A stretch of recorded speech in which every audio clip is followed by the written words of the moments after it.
Now the fun and games are over, and now look at this. Bobby's sisters are beating the crap out of him. And it's a 4-on-1 assault.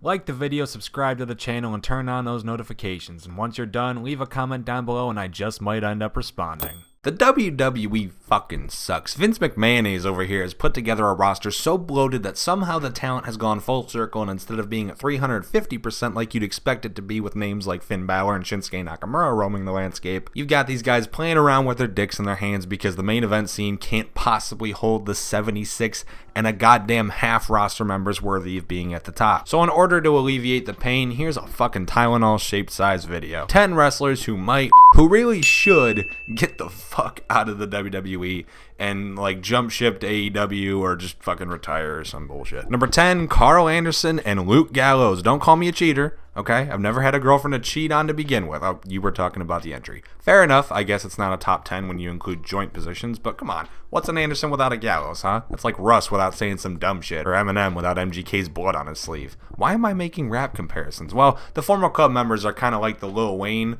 of the group, just sitting there on this massive potential and not being allowed to perform or drop the Carter 5 due to the people signing his checks. Okay, I'm done, I swear. Seeing as these two have been taken off all house shows and are still in the works of having their contracts re-signed or not, it actually seems pretty possible that they're going to be jumping ship soon. Anderson and Gallows finally get it done. They win tag team gold for the first time in their WWE career. Come on, Cole, too sweet. Number 9, EC3. Wow.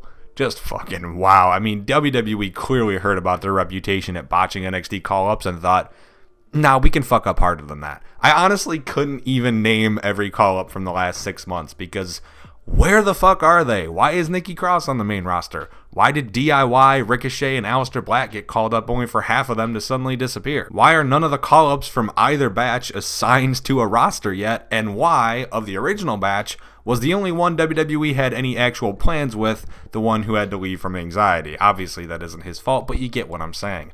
Why is EC3 on the main roster right now? He literally responded to WWE's birthday tweet letting him know that the catering was good backstage where he was without a match. Jesus fucking Christ. I am EC3, the top 1% of this industry. I am the coolest, smartest, funniest, toughest guy who walks into any room. Number 8, The Revival. The professional wrestling landscape is fucking insane because not only did EC3 tweet out a jab towards WWE on his birthday, but the Revival have been tweeting out jabs despite the fact that they're holding the goddamn Raw Tag Team Championships. What is happening? Can you imagine this kind of shit like even 3 years ago? Because I honestly can't. Even then, it still felt like WWE was the undisputed, unrivaled king of the mountain for the most part, but now it's like half the roster doesn't even want to be there. And can you blame them? Despite being the champs, how many times have the Revival won on TV? Ricochet back out with the apron.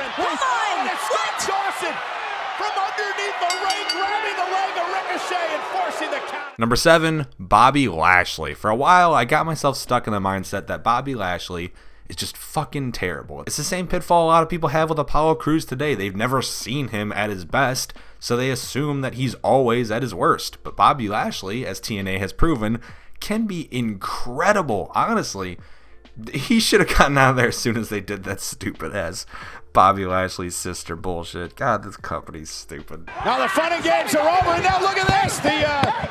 Bobby's sisters are beating the crap out of him. And it's a 4-on-1 assault. Number 6, MOJO Rawley. Look, I'm not saying MOJO Rawley is going to light a fire under the professional wrestling landscape's ass if he hops off the WWE train and takes a ride to New Japan or AEW or some shit. But I am saying he's got to be able to find better than this, right? We've seen MOJO Rawley appear twice on TV in 2017, and Jesus Christ. Once in January, once in March, and both times he just sat there in front of a mirror, slowly and mentally breaking down over the word potential. How he has it, how he's wasting it. WWE is actually forcing a man. They're handing him a script that tells him to talk about how he's a wasted potential. How self-aware and shitty can one company get? What good is potential if you don't do anything with it?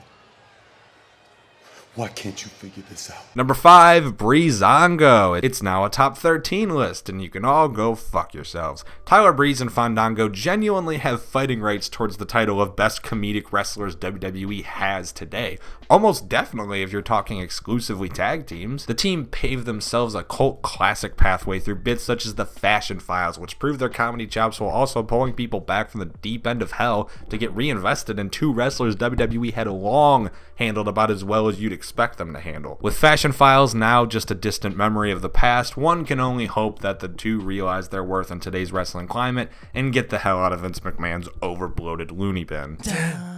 Next time on Fashion Files. Hey, whatever happened with the bunny case?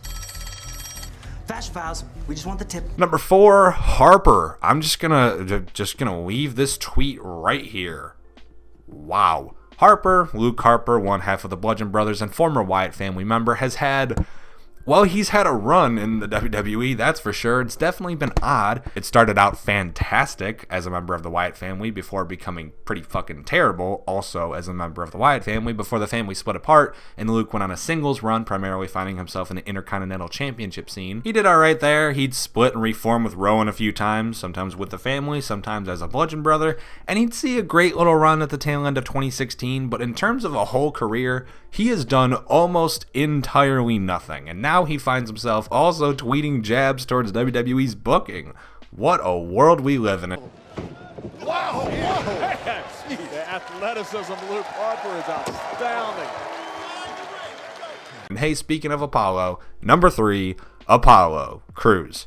I still don't know. It's seriously a testament to WWE's booking that every time I mention how good Apollo Crews actually is, we still get people in the comments shitting down the man's throat. I've said it at least 6, maybe 7 times on the channel now, surely. I'll say it till the day I drop. The WWE's booking aside, Apollo is incredible. He's a fantastic... Okay, it's like... You know how good Shinsuke Nakamura and Finn Balor are. Yet despite how they're portrayed on television, you can still remember how good their talent is because you've seen it before in the company in different points, notably NXT. That's Apollo, except he probably only ever had like one match to properly show it off. WWE has not given him the same platform he's given other wrestlers. So yeah, in terms of a wrestler who needs to up and out this bitch, he's got to be near the top of the list. Throw a heel mouthpiece onto this guy and you have an even more athletic potential Brock Lesnar on your hands. Dare I say it. Only 2 left! Oh, Cruz lands on his feet! Low Bridges, Kane! Number 2, Bobison Roodeth. Bobby Roode, as he's also known, in terms of in-ring ability, might not be able to hold a candle to some of the other guys on this list, but that's not to say he's bad in the ring, anything but.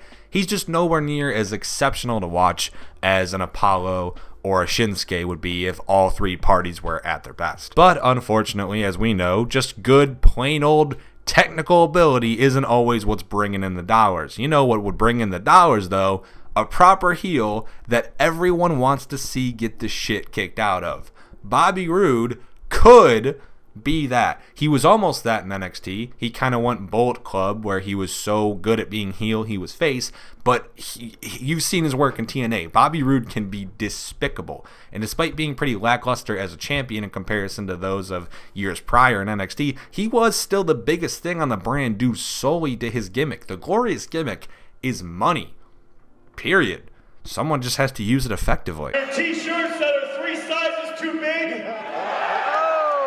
Or in your case, man, 3 sizes too small. And number 1, Chad Gable. I mean, have you ever seen a Chad Gable match?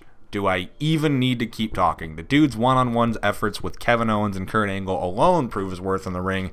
Then you realize he's basically only had those 2 singles matches and has been pretty pathetic on the main roster. I mean it. This guy probably has the most potential of anyone on this list. And I don't think you're going to find many people who even disagree with that statement, which is insane. Find him another great tag team partner, build them up like gods, split them up dramatically, and give us 2 of the greatest singles wrestlers of all time. Literally just DIY Chad Gable, and the dude will be set for life. I mean, I can't believe that his American Alpha run in WWE exists on both NXT and the main roster. How good it was in NXT and how pointless it was on the main roster. Chad Gable, get yourself the hell away from this company. Gable's thrashing around wildly. Legs a grapevine. Gable in the ring. Gable's got nowhere to go. Gotta tap out. And those are 10 wrestlers who just might have to leave this company in the next year or so. What are your thoughts? Let us know in the comments down below after liking the video, subscribing to the channel, and notifications-ing that bell.